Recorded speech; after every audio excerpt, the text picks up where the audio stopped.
Tara na guys, samahan niyo kong puntahan ang Panlilian Falls na matatagpuan sa Lulugayan, Yabong Samar, kung saan makikita natin ang mga batang nagtatalunan sa mataas na falls.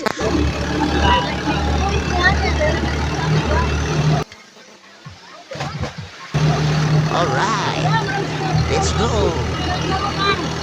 Makikita din natin ng payapang kapaligiran at napakatahimik na swimming pool.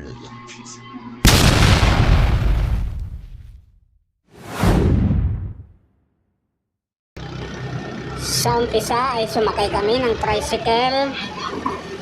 Medyo mahaba-habang biyahe ito guys. Kaya ang ginawa ko, binidyoan ko na lang muna yung mga dumadaang mga sasakyan.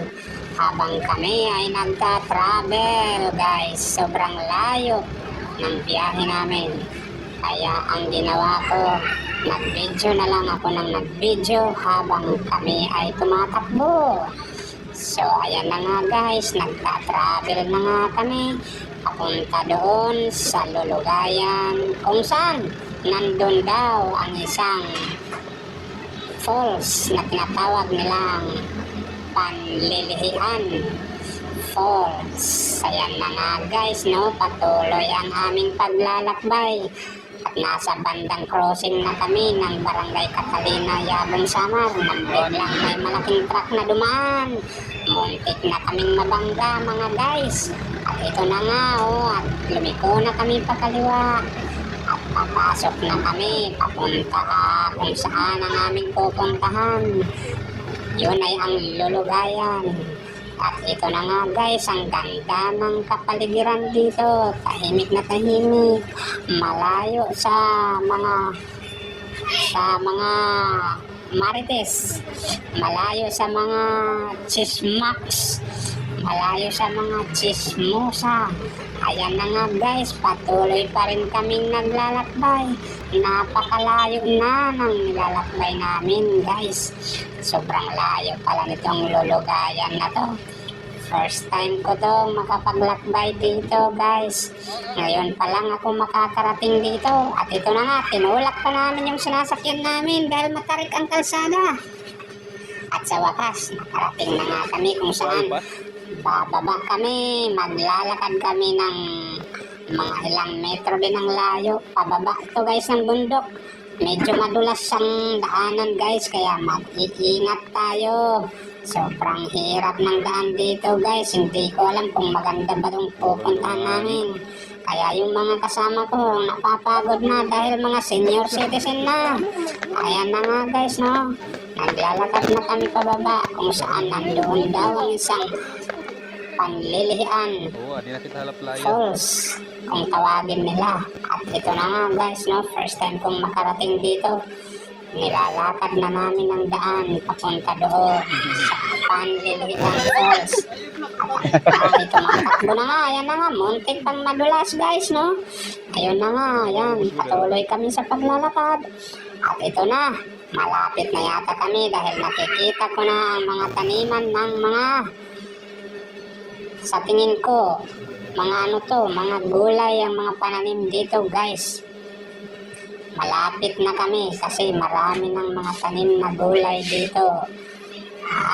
Marami na rin mga, ayan guys, no, ayan o, mga gulay yan guys, nakikita nyo.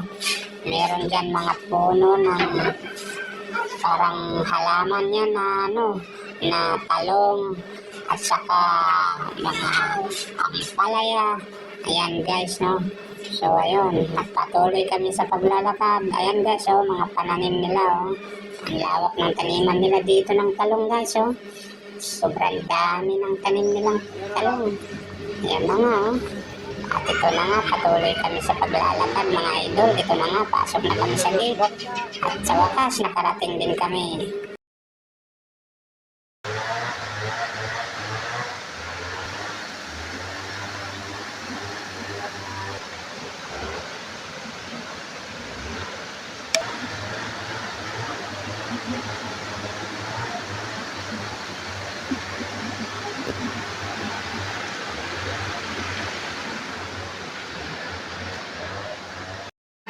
At Nandito na nga kami sa loob at hinahanap na namin ngayon ang aming mga kasama na kanina pa naghihintay sa amin at ito na nga sila.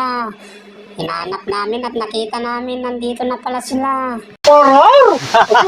Yan na nga guys, no? Nandito na tayo sa Panlilihan Falls. Kung saan may madalawang magagandang babae tayong nakita.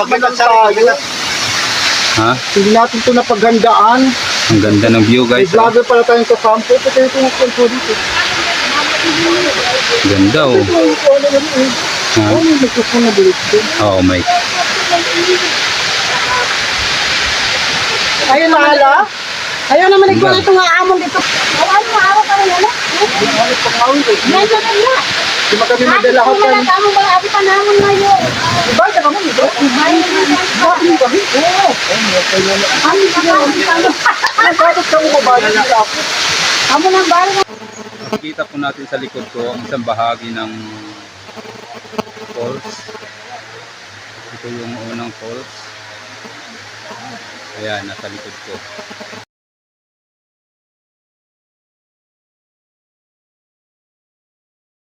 Walang katao-tao guys, kami lang nandito.